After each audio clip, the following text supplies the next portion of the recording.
When Caesar Shaw called, I had already finished washing up and was getting ready to sleep. As soon as I answered the call, a wave of unease spread in my heart. And sure enough, I heard his frivolous voice. "Lauren, I've had too much to drink at the Muse bar, come pick me up." I didn't want to go, but I couldn't refuse his request. As his nominal girlfriend, I was actually with Caesar Shaw for the money. I rubbed my forehead, calmly saying, "Okay, I'll be there soon." He added, "Lauren, don't embarrass your boyfriend, okay?" After saying that, he hung up. I smiled lightly. Caesar Shaw was with me, just to get back at my ex-boyfriend. When I arrived at the bar, I saw Caesar's eyes light up. His flirtatious peach blossom eyes filled with satisfaction. Of course, I also noticed another man not far away. His gaze towards me shifted from surprise to unfamiliarity, then to furious shock. "Lauren, over here." Caesar waved at me from the private room, and I awkwardly nodded at the crowd in the room. Hurrying to his side, he naturally wrapped an arm around me, his breath warm with alcohol. "You look great tonight, I'm very pleased." Seeing us so close, the others couldn't help but tease, "Wow, who is this beautiful lady? That makes our young Master Shaw so cherish her?" Caesar lazily smiled, leaning in closer to me. "Let me introduce my girlfriend, Lauren Ford. Everyone, take care of her." Wow. This is the second girlfriend young Master Shaw has officially acknowledged. We should drink to that. I glanced at Caesar, who looked completely at ease, and I knew I had to tough it out. I picked up a beer from nearby, forcing a smile. "Nice to meet you all, I'll toast to you." Looking at the yellow drink in front of me, I swallowed hard. Actually, I was allergic to alcohol, but Caesar didn't know that.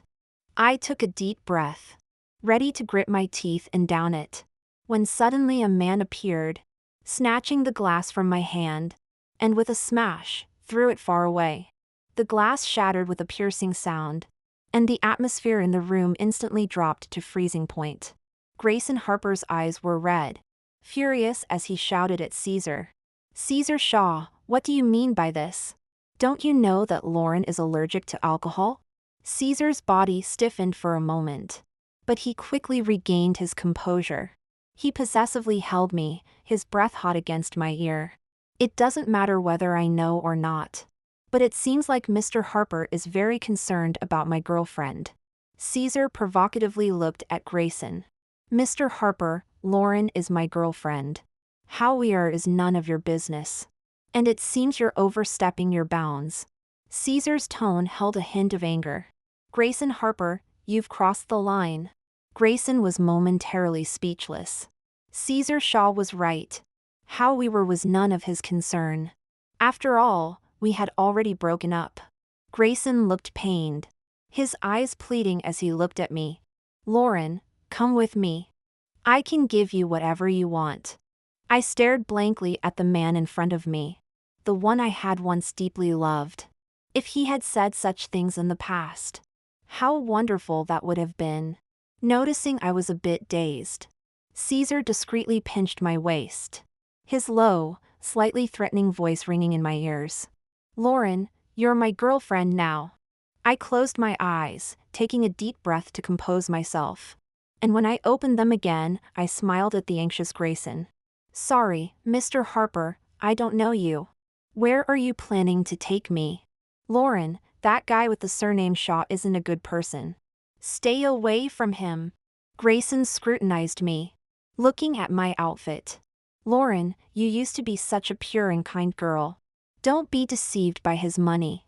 I swallowed the bitterness in my heart, finding the man before me utterly ridiculous. I discreetly tugged at Caesar's sleeve, leaning closer to him. Caesar smiled cheerfully. "Lauren, tell Mr. Harper that you love everything I give you. For instance, your outfit today." I had to muster my energy to cooperate. "Yeah, I love everything Caesar gives me." Grayson looked incredulous. "Lauren, he forced you to say that, didn't he?" Caesar suddenly stood in front of me. "Enough, Grayson, there's a limit to your nonsense." Caesar coldly approached Grayson, whispering, "Your carefully hidden girlfriend was easily lured away by my sweet talk and money. You bastard." Grayson was enraged, striking at Caesar hard. Caesar wasn't one to back down, quickly retaliating. Others rushed in to break it up, and I hurriedly stood in front of Caesar. After all, I was his nominal girlfriend. "Are you okay? Does it hurt?" Grayson complained helplessly from the side. "Lauren, I'm hurt too, can't you see?" I didn't look at him, carefully supporting Caesar. Caesar smiled triumphantly. He deliberately leaned his weight against me. "Lauren, I'm in so much pain. We'll go back right now, and I'll help you with your injury." I helped Caesar walk outside, and heard Grayson calling my name from behind. When we reached Caesar's car, we returned to our usual respectful and distant state. I quietly drove, taking this big boss home. Caesar teased with a smile. "How cold-hearted." The audience leaves, and you stop performing. I maintained a calm tone. "Isn't that the purpose of you wanting me to be your girlfriend?" Caesar looked out the window, the retreating neon lights casting alternating shadows on his face, making it hard to read. He smiled self-deprecatingly. "That's right, making you my girlfriend is just to irritate him." Ding! This novel reminds you to click the subscribe button in the bottom right corner to read the complete novel. Caesar's handsome face showed a hint of terrifying ferocity. Every time I see that pitiful expression of his, longing yet unable to have, it makes me happy. I let out a quiet sigh, gently pressing the brake.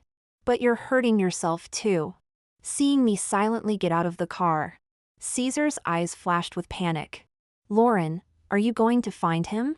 Don't forget, you're my girlfriend now."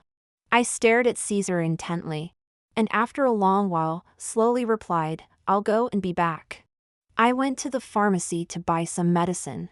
When I came out carrying various medications, Caesar smiled. We traveled in silence. He remained quiet for a long time, before awkwardly speaking, "Sorry, I didn't know you were allergic to alcohol." "It's okay." I smiled at him. He was just my boss, not my lover. So of course, I should forgive him. Back at home, I skillfully helped Caesar clean his wounds and apply medicine. In the past, when Grayson accidentally got hurt, I would always apply medicine for him, and he would pretend to be unable to bear it, requesting me to make all kinds of delicious food to comfort him. However, Caesar just quietly stared at me, silently enduring the pain of his wounds. I deliberately avoided his probing gaze and instinctively took out some medicine to hand to him. "Take this to prevent a stomachache. Sit for a bit, I'll go make some hangover soup." He stared blankly at the small pill, then chuckled self-deprecatingly. "Did you take care of Grayson like this when he was hungover?" I didn't answer and busied myself in the kitchen. Honestly, I was reluctant to get involved in their conflict, but there was no choice. When I was abandoned by my beloved boyfriend, feeling helpless and in pain, only Caesar Shaw reached out a hand to help, even if his assistance was filled with ulterior motives. But what right does someone born in despair have to nitpick? I ladled a bowl of hangover soup and habitually raised it to my lips and blew on it again and again. When I felt the right temperature at my fingertips, I turned around with the bowl in my hand. As I turned, I came face to face with Caesar, who was standing at the kitchen door. I didn't know how long he had been there, as if he had become a statue. The warm yellow light of the living room enveloped him, yet this man still looked incredibly lonely. I walked closer and calmly handed him the hangover soup.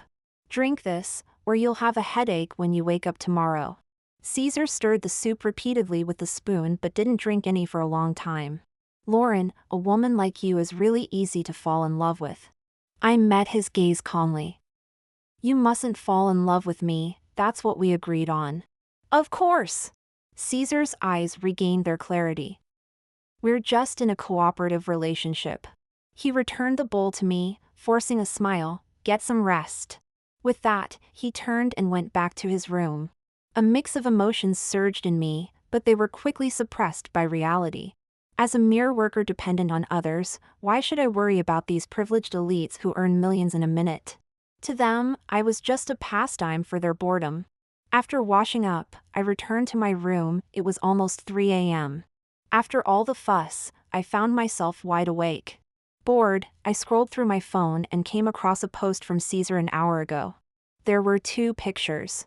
One showed warm water and stomach medicine, with deliberately included long fingers. The other was a photo of my back. Under the dim yellow light, I was simmering a hangover soup. The caption read, "The happiest thing is coming home late at night to find your loved one has prepared stomach medicine and hot soup for you." I couldn't help but smile bitterly. It was obvious who this was meant for. I tossed my phone aside, feeling somewhat relieved that I had blocked that person. Otherwise, I couldn't imagine how messy things might have gotten. Grayson Harper had always been a possessive person. Even though he hid his identity, he never masked his domineering nature. I once thought that was a sign of love, but looking back now, it was just his inherent flaws at play. Grayson and I were indeed a couple that others envied. I was the optimistic and resilient girl, while he was a poor student working hard to support himself. When we first met him, he was wearing an unbranded white t-shirt and casual pants, and he stubbornly arguing with a teacher for the legal rights of poor students. I was captivated by his passionate speech and well-reasoned arguments, initially believing he was simply standing up for his rights. Later, when all his friends went out to eat, he sat alone outside the cafeteria, angrily drinking mineral water and eating instant noodles.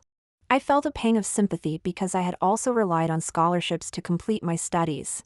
I packed a portion of pig stomach with chicken and handed it to him. "Have some hot soup, it will make you feel better." I patiently comforted him, advising him not to clash with the teacher over the scholarship issue, especially since he hadn't graduated yet. Being too stubborn would ultimately lead to suffering. I didn't notice the fleeting mockery in his eyes, but I remembered all his pitiful complaints. He claimed to be a poor student working to pay for his father's medical treatment with the scholarship. He said he ate plain buns every day and hadn't had a sip of hot soup in a long time. He vividly described his poverty, and I believed it all. It was not until much later that I found out that the scholarship was invested and established by his family. And he wanted to give the award to the children of his company's employees, even if they didn't necessarily need it. As for his clothes lacking brands, that was because they were all custom-made. Unfortunately, love can blind one to the truth. Before I could untangle the relationships involved, I was moved by Grayson's straightforward and passionate pursuit, naively falling head over heels. Grayson said he had no money, so I would break $1 into two and spend it frugally to fulfill all his little wishes. He mentioned he had never had steak, so I went to the supermarket, bought the ingredients, and learned to cook while following a guide. He said his father was sick, and I meticulously inquired about the symptoms, searching for doctors and remedies, often sending him supplements. He mentioned he liked a certain high-end watch that cost over $30,000. Though I had no money, I still wanted to fulfill my boyfriend's wishes and secretly planned to surprise him. During that time, aside from attending classes, I dedicated all my time to working. After class, I tutored, then sold coffee, and when the cafe closed, I worked night shifts at a convenience store. I pushed myself to become a time management master, spinning like a top, only daring to set an alarm for a brief nap on the subway. For this relationship, I poured in all my warmth and sincerity. But reality dealt me nothing but a merciless and painful slap. I still remember that night. I happily bought my boyfriend the gift he had always dreamed of the day before his birthday. In an instant, my pockets were cleaner than my face. My senior knew that I was short of money and had been looking for a part-time job. Coincidentally, a rich girl was having a birthday party and was in need of a waiter, so she recommended me to the manager. The manager agreed, seeing that I had a decent appearance. The pay was good, but I had to wear a maid outfit and bunny ears to serve the guests. It was my first time working in such a so-called high-end club, and I felt quite embarrassed in that outfit, so I kept hiding behind the scenes, helping with food delivery and doing logistical work. But I never expected my boyfriend, who was supposedly working in the library, would suddenly appear like a star surrounded by admirers, with everyone flattering him as Mr. Harper. The birthday girl, who was friends with Grayson, immediately asked him for her birthday gift upon seeing him. Grayson casually pulled out a watch worth $3 million and handed it to her, saying nonchalantly, "Take it and have fun." The crowd erupted in cheers, and the girl blushed as she hugged his arm and pecked his cheek. Is there anything more painful than watching your boyfriend cheat right in front of you? But Grayson had a knack for rubbing salt in my wounds. He casually opened a few bottles of expensive liquor, amounts that I couldn't even imagine, while he relaxed on the sofa, enjoying the attention. Listening to their conversation, I realized that Grayson was not a poor student at all but a genuine heir from a wealthy family, a super rich second generation. A guy who seemed to know a bit of the inside scoop joked. "Mr. Harper, I heard you have a scruffy little cat you're raising, working hard to buy you gifts." Others laughed along. "Oh, the only one who can buy gifts for Mr. Harper must be some rich girl." "Not a rich girl, I heard she's just a poor student." "So that's how it is." "Our Mr. Harper has eaten too many delicacies, he needs to try some wild vegetables." "Shut up." Grayson laughed. "I just think that girl is quite interesting." As if recalling something amusing, Grayson smiled even brighter. "But the little girl has limited means, so I can't put too much pressure on her. I just asked for a 30,000 watch." "Just for fun." The girl pouted. "A 30,000 watch? Can you even wear it?" She scoffed. "That kind of cheap stuff can't be touched.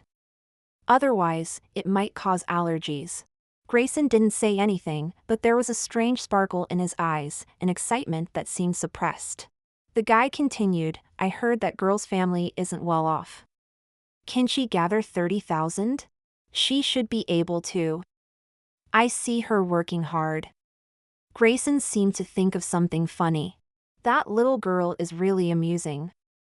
She's been circling dates on the calendar, genuinely thinking that day is my birthday. She writes in her diary how much she earns from working and how much more she needs. It's simply adorable." The guys had a moment of pity in their eyes, but it quickly turned into teasing. The girl, uninterested in their topic, happily took her new gift and started taking selfies in a sea of flowers. The watch in her hand, worth a fortune, burned my eyes, and my breath quickened. I didn't actually understand watches. I just saw that one while researching for Grayson's birthday gift during my preparations. A wave of bitterness surged within me. I worked so hard to earn money just to fulfill his small wish of buying a 30,000 watch, while he could casually toss out a 3 million watch to make another girl happy. Especially since he knew all the hard work and sacrifices I made, yet he could joke about it so lightly. Feeling overwhelmed, I was about to collapse when the senior caught me. "Lauren, are you okay?" My face must have looked terrible, her eyes were filled with concern. I'm fine. I'll go to the restroom to calm down." "Okay, go wash up and take a short break. Then come back to help with the food delivery." I nodded, my steps feeling like lead. It took all my strength to reach the restroom, where I finally allowed myself to break down and cry. It turned out that the poor student working hard to pay for his studies was a lie. The sweet and happy romance was a lie. Even his birthday was a lie. The time he casually mentioned was etched in my memory. I counted the days preparing his gift, worried I wouldn't earn enough money. My eagerly written diary entries were merely fodder for his jokes. My blind love had turned me into a joke. I cried for less than 10 minutes, then forced myself to go back to the kitchen to help serve food. After all, it was a part-time job introduced by the senior, and I couldn't let my emotions affect her. So, us ordinary people have a natural barrier with the second-generation rich. Even sadness doesn't allow for too much wasted time. When I woke up in the morning, my head was pounding, and the past replayed in my mind. Time has passed, and now everything about Grayson has nothing to do with me. I should look forward, at least live in the present. In the past, to take better care of him, I would make breakfast every day, turning myself into a dutiful wife. Unfortunately, he was just playing around. But I didn't need to compromise my stomach, so after getting up, I made some stomach-soothing porridge, fried a sunny-side-up egg, and paired it with some fruit and pickles. I was leisurely enjoying my breakfast when Caesar, with his messy hair, sleepily stared at me. "Good morning. Is there any for me?" Actually, there wasn't, but of course. After all, this person in front of me is my boss, and I can't skimp on politeness. A bowl of stomach-soothing porridge after a hangover calmed Caesar. While he gulped down the porridge, he sighed, "Did you take care of Grayson like this before?" I didn't respond. Although I wanted to forget that man who hurt me, I couldn't deny that if it weren't for the conflict between Caesar and Grayson, I wouldn't have caught my boss's eye. Lauren, you really are a good woman, but it's a pity, you shouldn't have met us. I lowered my head and smiled lightly. Grayson Harper is both a calamity and fate for me, as for you. I calmly gazed into his dark eyes. I am indeed aware of your use of me, but by accepting your money, I have already tacitly acknowledged its existence. Although some of your actions make me uncomfortable, I still want to thank you. Thank you for helping me when I needed money the most. Though Caesar smiled, his smile didn't reach his eyes. He stared blankly into the distance, as if talking to himself or softly murmuring, "Lauren, you truly are a kind girl, but unfortunately, in this day and age, good people don't get rewarded." I slightly lowered my gaze, hoping to keep my conscience clear. Caesar and I weren't very familiar, and after a long silence, it became awkward. He finished the milk in one gulp, as if making some inexplicable resolution. Caesar handed me a business card. My watch was sent to Switzerland for repairs a while ago, and I heard it has been returned. This address is the shop, please help me pick it up. Another watch. Meeting his unwavering gaze, I seemed to sense something. But facing my boss's order, I had no right to refuse. Sure enough, before I could get the watch, I saw Grayson not far away, along with the girl who had celebrated her birthday that day. As soon as Grayson spotted me, he immediately abandoned the girl and strode toward me. There were dark circles under his eyes, and his eyelids were bloodshot. The bruise at the corner of his mouth hadn't faded, it seemed he hadn't rested well last night. Lauren, what does the post on Caesar's social account mean? The literal meaning. Lauren Ford, don't you think you're going too far? We haven't broken up yet. I scoffed. Grayson, are you joking? My ex-boyfriend is a poor student working his way through school, not some wealthy heir from the capital. Besides, I've already broken up with him. I don't agree to the breakup. Grayson, my relationship with my ex has nothing to do with you. Lauren, I know you're mad at me for lying, but I was just. I calmly interrupted his defense, there's no need to explain anything. You are no longer relevant to me. The girl looked at my outfit with disgust, then clung to Grayson's arm, acting all sweet and coy. Grayson, who is she? Don't get involved with people like this, it lowers our status. She pinched her nose in mockery, she looks so poor, I'm afraid I'll catch her vibe if I get too close. I usually prefer a comfortable and simple style, but in the eyes of these rich girls, I must have seemed too ordinary. I silently took half a step back. Grayson, you should keep your distance from me too, so that you don't get infected by me. I can't afford to be associated with rich kids like you. Grayson patiently comforted the girl beside him. Go look around for a bit, if you find something you like, I'll pay for it later. I had no intention of getting entangled with them, and just then, the staff brought over Caesar's watch. I picked it up and was about to leave. When Grayson saw the expensive watch, his expression turned awkward. That was my cousin, she's spoiled by our family, so don't mind her. I ignored his explanation and continued to move forward. Just because he gives you such an expensive gift, you think you can abandon me? Grayson asked, his face full of reluctance. Lauren Ford, I thought you were different from them, but it turns out you're just as materialistic and mundane. You've disappointed me so much. My anger brewed within, and complex explanations seemed ready to burst forth. But facing Grayson's angry and disappointed gaze, I opened my mouth, feeling as if my throat was blocked with heavy cotton, making any explanation come with suffocating pain. People often say that distance reveals a horse's strength and time reveals a person's heart. Grayson and I weren't strangers who had just met, we were once a couple who had spent 2 years together. He was blind to my 2 years of dedication, yet he judged me in an instant for one action. My heart sank to the bottom, and I could only see my once beloved as detestable. People in love don't need explanations, and those who don't matter don't require them either. Lauren Ford, that past relationship of yours is truly ridiculous. Perhaps the sorrow in my eyes was too clear, Grayson's face gradually showed panic. It seemed like he finally remembered everything I had done for love. Grayson slightly restrained his expression, his tone softened a bit. Lauren, I know you're not the kind of girl who craves vanity. Is there something troubling you? I was also confused when you suddenly asked to borrow money from me. It's not that I didn't want to help you, it's just.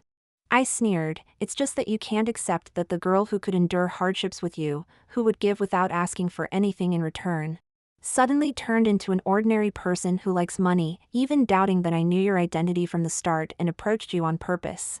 My smile grew increasingly bitter. Grayson, your confidence is truly annoying. Do you so-called upper-class people not allow the existence of human suffering? Why is it that when we ordinary people value money and need it, we become vulgar and despicable? You've never truly experienced poverty, never felt the despair of lacking money. What right do you have to stand on a moral high ground and criticize me for being materialistic? I felt the tears in my eyes uncontrollably spill over, my voice cracking. I only hate myself for being blind back then. How could I fall in love with someone like you, a scoundrel? Grayson, you've succeeded. You've succeeded in making me loathe and disgust you.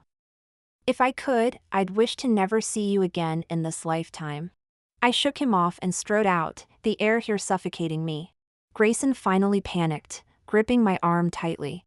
Lauren, we need to have a serious talk. Suddenly, another strong arm wrapped around my shoulder, and a hand forcefully pulled Grayson's grip off my arm. There's nothing left for you two to talk about. Caesar appeared out of nowhere, possessively holding me. Mr. Harper, even though we all move in the same circles, I sincerely hope you pay a bit more attention. Don't entangle yourself with someone else's girlfriend. If you bother her again, don't blame me for being rude. Grayson sneered, oh, I would love to know how you plan to be rude about it. Caesar let out a cold snort. If old Mr. Harper knew his precious son was entangled with someone else's girlfriend, I wonder what he would think. Are you a kindergarten kid? Going to tell parents? The means don't matter, as long as the goal is achieved. But having a sweet and understanding girlfriend like Lauren by my side makes me very happy. Compared to Mr. Harper tricking his girlfriend into saving money to buy himself gifts, I feel capable of providing my girlfriend with a comfortable life. It makes me really happy to give her expensive gifts. Caesar tightened his hold on me, boldly kissing my cheek in front of Grayson, filled with a sense of possession and show-off. Grayson's eyes turned red with anger, his fists clenched, ready to try the same trick again. I stepped in front of Caesar first. The wind from his punch brushed against my hair, but the painful blow never landed on my face. Grayson stared at me in despair, his face full of helplessness. Lauren, why would you do this for him? I calmly replied, Grayson, stop it. We've broken up. Now, Caesar is my boyfriend. Let's part on good terms. Don't make me look down on you again. I turned around calmly and walked away without any hesitation. Caesar was pleased with my performance, smirking as he whispered a taunt in Grayson's ear. Grayson, you look like an abandoned dog. I got back into the car, my emotions still not completely settled, and my heart felt a bit of lingering pain. Caesar got into the car, and without a change in expression, I handed him the watch. He toyed with the watch, his playful peach blossom eyes looking as if they were smiling but not quite. After a long silence, he finally spoke slowly, Are you angry? No. I realized my tone was a bit harsh, so I added, After all, I anticipated this from the very beginning. All right, since you're so calm, I won't dwell on it. He tossed the watch back into the box and threw it at me. It's a gift for you. I held the box, feeling somewhat confused. Earlier at the store, I had seen the price of this watch, a number I could never hope to reach in my lifetime. This is too expensive, I can't accept it. Just take it as an award for being an outstanding employee. I looked at him with suspicion, but Caesar didn't meet my gaze. There was a suppressed desire for ambition in his eyes. You have no idea how much provoking Grayson Harper today has helped me. Compared to the future benefits, this bonus means nothing.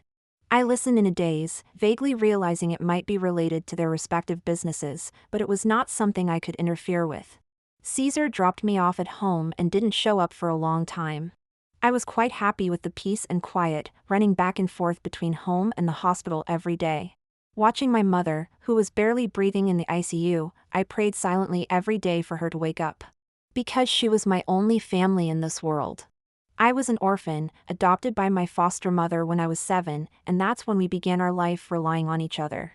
I was somewhat promising, my studies were decent, and I got into a good university, even naively thinking I had met the love of my life.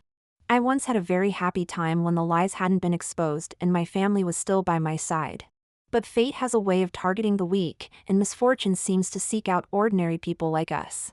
That night, after discovering Grayson's true identity, I stumbled home, and not long after, I received a call from the hospital. My foster mother's condition had worsened and she urgently needed surgery. I didn't have time to think much. I hurriedly returned the watch worth $30,000 and rushed to the hospital. The doctor told me that my foster mother's surgery would cost over $500,000 and my savings were simply a drop in the bucket. But she was my only family, the mother who worked hard to raise me. In my moment of despair, I thought of Grayson. After all, he was my boyfriend, we had been together for 2 years, and perhaps, out of the past affection, he could lend me a hand. I didn't expect him to give me money, even a loan would be fine, and I could pay him back slowly. At that time, Grayson was my only hope. I couldn't care less about deception or concealment, as long as he could save my foster mother, I would be willing to overlook anything.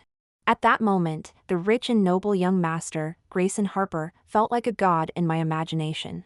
I naively hoped that, after all, he could casually open a bottle of expensive wine worth over $100,000 and easily gift a $3 million watch. Couldn't he lend me $500,000? I hurried back to our little home, and Grayson, who was nursing a hangover with no one to care for him, looked at me with a face full of complaints. "Lauren, where were you yesterday? You didn't answer my calls. Did you forget yesterday was my birthday? You said you were going to surprise me, but where were you? I waited for you for so long." He glanced at my handbag, his eyes showing a hint of expectation. "Did you go get me a gift?" As he spoke, he reached for my bag. Then his eyes filled with clear disappointment. Of course, there was nothing in the bag because I had already returned the watch, and the money had gone to the hospital. Grayson was visibly unhappy. He sulked on the sofa, muttering complaints. "Lauren, you don't care about me at all. Do you even love me?" I felt a severe headache coming on. "Grayson, can't you see the situation? You are still acting at this time?" But I couldn't really anger him because he was my only hope right now. I sat beside him, pleadingly asking, "Dear, could you lend me $500,000? Grayson's gaze changed immediately, from shock to disbelief, then to a hint of disdain. He replied without changing his expression, "Lauren, you know my family's situation. I can't possibly come up with $500,000. He turned and started accusing me. "Have you been spending money recklessly or trying to buy some expensive luxury item? Lauren, you're a simple girl, don't be like that senior of yours, wanting LV and Hermes every day. I don't like vain girls. It's not me. My family is sick and needs money. Could you?" Grayson coldly interrupted me. "Lauren, you weren't like this before. Are you really making up such a clumsy lie just for money? Or is it that you just don't want to buy me a birthday gift?" Grayson was getting angrier. "I waited for you all day with so much excitement, and you've really let me down." With that, he left without looking back. I sat on the sofa, silently shedding tears. Grayson's indifferent accusations were undoubtedly rubbing my self-esteem into the ground. It was incredibly hard to ask someone for money. But I couldn't give in. My mother was still in the hospital waiting for me, and she couldn't afford to wait or waste time. I hurried to the hospital to ask the attending physician for a medical certificate. I thought that Grayson didn't trust me simply because I was speaking empty words. If he saw the medical report, maybe he would understand my difficulties and lend me money out of consideration for our relationship. I searched everywhere for Grayson with the medical report in hand, but he was deliberately ignoring my calls, as if he was sulking. I thought of that fancy club and begged the manager for a long time before learning that Mr. Harper was throwing a party at another branch of his family's establishment. I hurried over without a moment's pause. From that night until now, I had been as busy as a spinning top, without rest or much food. I felt utterly exhausted and dazed. But my adoptive mother's situation forced me to hold on. I couldn't collapse. If I did, my mother would truly lose all hope. I rushed to the club where Grayson was, disregarding the strange looks from others, and bluntly asked him to lend me money. When Grayson saw me, his eyes were filled with disgust. "Lauren Ford, you really know how to act. You must have known my true identity all along. You've really worked hard these past 2 years. What is this, a medical report? Are you so desperate for money that you're resorting to such methods? You even chased me down to this place to force me to admit you in front of my friends so you can ask for money, right?" I felt miserable, my anxiety making it hard to express myself clearly. Of course, he didn't want to hear my explanation. I was so furious that I shouted, "Grayson, if you're not willing to help me, then let's break up." "Fine, let's break up. Lauren, you're really something else, you can say such things for money." I saw the resolve in his eyes and realized my own foolishness. It turned out I was just a game to alleviate his boredom. As for my pain and helplessness, he wouldn't empathize with me at all. Coming to terms with reality, I felt as if all my strength had been drained from me, and I walked out in despair. I hadn't gone far when I encountered a man with charming peach blossom eyes, smiling at me. He scrutinized me and handed me a business card with a smile. "If you're willing to be my girlfriend, I can help you."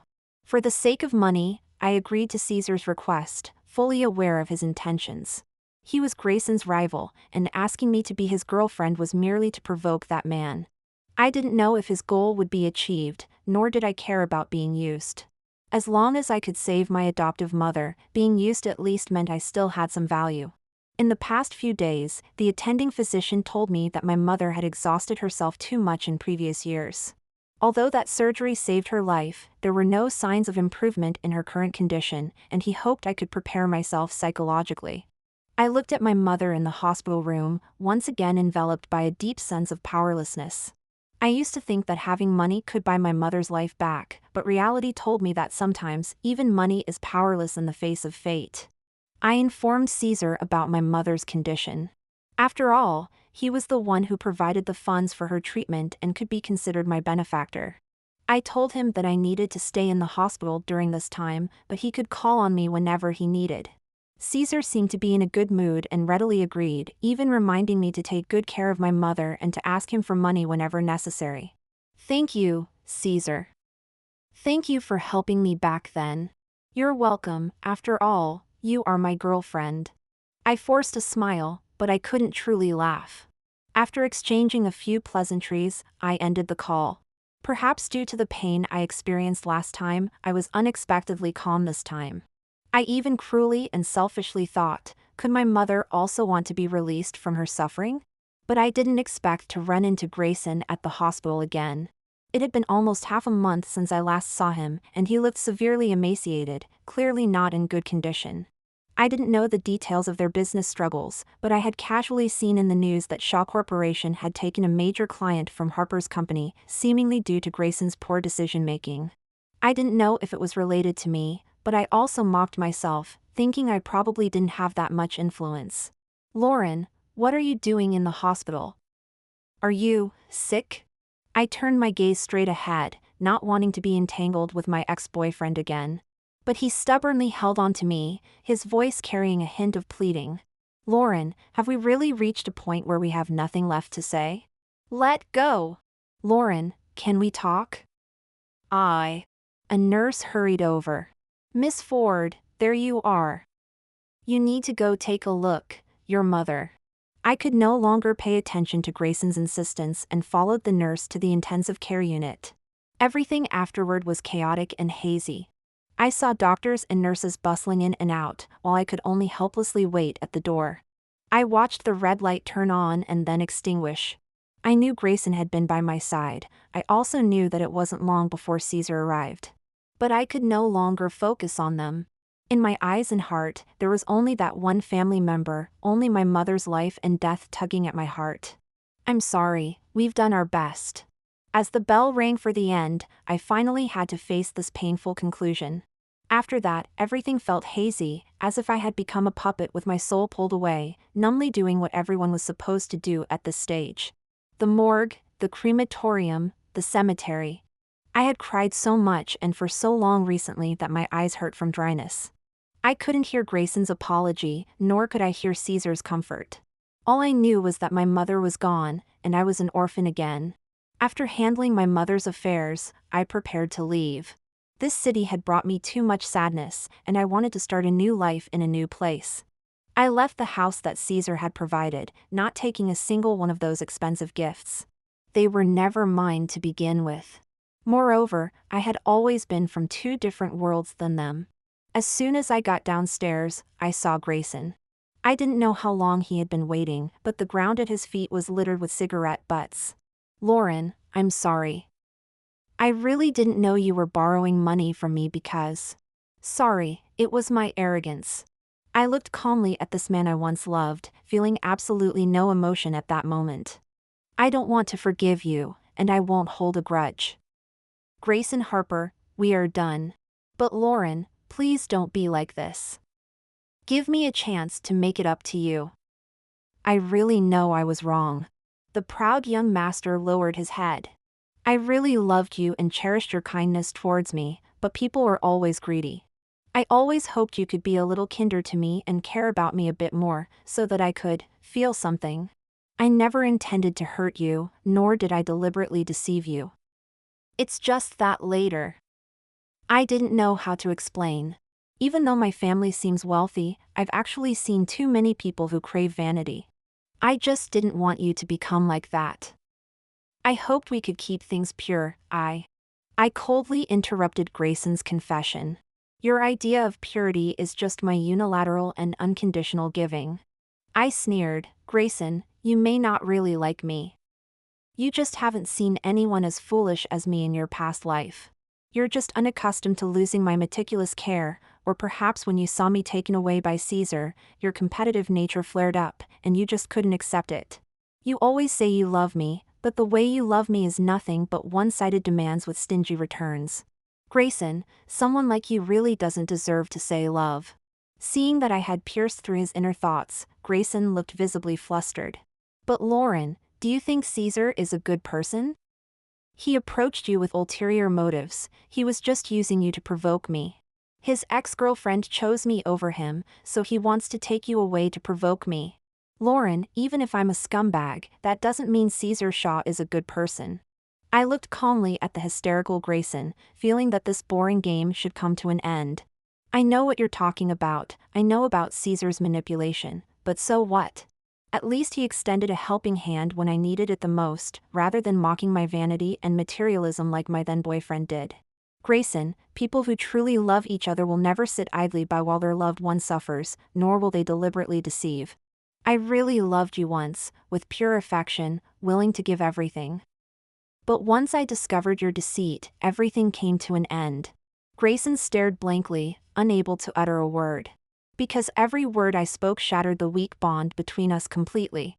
"Grayson, stop entangling with me. Don't make me dislike you even more. There will be no future for us." Grayson left in a daze. Perhaps he finally realized my determination to abandon him, or maybe he thought he could come back to entangle me after some time. But that no longer mattered to me. Grayson hadn't been gone long when Caesar suddenly appeared. "Have you really decided to leave?" I nodded. Caesar gave a self-deprecating smile. "You're not even taking your gift with you. There will always be places where you'll need to spend money. I've already been through the worst of times, so there's nothing left to fear. Where do you plan to go?" "I haven't figured it out yet, but probably to the south. I want to find a warm city." Caesar stood in front of me, his eyes filled with an unusual conflict. "Are you really not going to reconsider? You could stay. Shaw Group has some good positions that would suit you. Thank you for your kindness, but no." I bluntly rejected Caesar's plea. I quietly stared into his peach blossom eyes. "Caesar Shaw," we agreed. "Since my mother is gone, our relationship ends here." Caesar smiled self-deprecatingly. "I know, I'm a bit reluctant. What should I do, Lauren? I think I might be starting to like you." I smiled faintly. "You might not really like me, you just see the shadow of that girl in me." I had heard some past stories about Caesar and that girl. She was Caesar's first love, who had accompanied him through the toughest times. But their relationship ultimately succumbed to reality. The girl turned to Grayson, but unfortunately, Grayson only played with her feelings. Later, that girl went abroad, becoming the love that Caesar could never have, and the source of his hatred for Grayson. But these games of the wealthy had nothing to do with me anymore. I didn't want to be anyone's substitute, nor did I want to be a tool. With mother gone, this city held no ties for me. I bid farewell to Caesar and to the passionate love of the past. I boarded a train to the south with my small suitcase. I don't know what the future holds. Perhaps I will spend my life alone, or maybe I will find an ordinary person to accompany me for a lifetime. The future has countless possibilities, but through wind and rain, I will move forward. From now on, mountains may be high and roads long, and we may never meet again in this life. Grayson Harper's side story. I've heard that someone who has been betrayed in love has to swallow 1,000 needles. Perhaps that's how I feel right now. Every moment, every second, just thinking of that person makes me feel like I have something stuck in my throat, an endless ache in my heart. I don't want to admit that I've lost the girl whose eyes and heart were full of me. Even less do I want to acknowledge that my arrogance and selfishness have left me with nothing but regret. But countless midnight awakenings tell me time and again that I have truly lost her. My world no longer has Lauren Ford. I've thought about coming clean to Lauren about my identity, but my greed only grew, making it harder to find the right words. I watch her smile as she shares Haagen-Dazs ice cream with me, taking only a small taste for herself. Despite her love for it, she still gives it all to me. I see her working hard every day, meticulously taking care of my life, fulfilling all my whimsical wishes, gently reminding me, and treating me with such care. They say that loving someone is like nurturing a flower. Under her care, I have become proud and confident. Her love for me gave me the privilege to be willful. In the past, the girls around me all had ulterior motives, whether for money or for status in the business world. Only Lauren was different. She loved me purely. But I never expected that the pure Lauren would one day change, that the girl who never asked me for anything would suddenly ask for $500,000. I was shocked, a mix of sadness and anger washing over me, as if reality had slapped me hard. Why would the simple and kind Lauren ever ask me for money? Or did she actually know my identity all along, and was just acting in front of me? I was trapped by my own emotions, ruthlessly rejecting her request and ignoring the despair in her eyes. I finally pushed the girl who loved me so deeply into the distance. After learning that Lauren was with Caesar, seeing her dressed fashionably with expensive accessories, my anger peaked. It felt as if reality was telling me, look, all girls are materialistic, and so is your Lauren. I should have hated her, despised her, but when I saw her sitting next to Caesar, my heart was still inexplicably flustered. How could my Lauren suddenly not want me anymore, just because I didn't give her money? I was both angry and frustrated, wanting to confront her multiple times, but I could only push our distance further apart. Later, when the truth was revealed, I understood the painful moment when Lauren reached out for my help. But I, the jerk, not only rejected her but also said those heartless words. In the end, Lauren's foster mother passed away, and she left too. My world returned to its usual calm. Amidst the glitz and glamour, my heart found it hard to stir even a ripple. There wouldn't be a silly girl waiting for me in a cramped rental, nor would anyone smile and hand me a bowl of hangover soup, gently reminding me to take care of myself. Because of my rivalry with Caesar, I missed out on a major client and lost quite a bit of revenue, leaving my family very displeased with me. In our family, everything seems prosperous on the surface. In reality, there are undercurrents and constant struggles. My father has already named a certain bank heiress for me to marry. I've met that girl. She's a delicate little princess, untouched by hard work, like a beautiful, exquisite doll, spoiled by her family. Though I haven't agreed yet, I know in my heart that I'll likely compromise in the end. For people like us, marriage isn't something we can decide for ourselves. In the future, I'll probably finish this life with that suitable girl, respectful yet cold and distant. Thinking of this, I can't help but laugh bitterly at myself. Lauren's departure was indeed the right choice. We were two people from different worlds, destined not to be together. I'm just very sorry that I once selfishly pulled her into my boring game. But in this game, I ultimately lost, sacrificing my true heart. I've heard that Caesar Shaw has also been pressured by his family to marry recently. Knowing that he isn't doing well brings me some relief.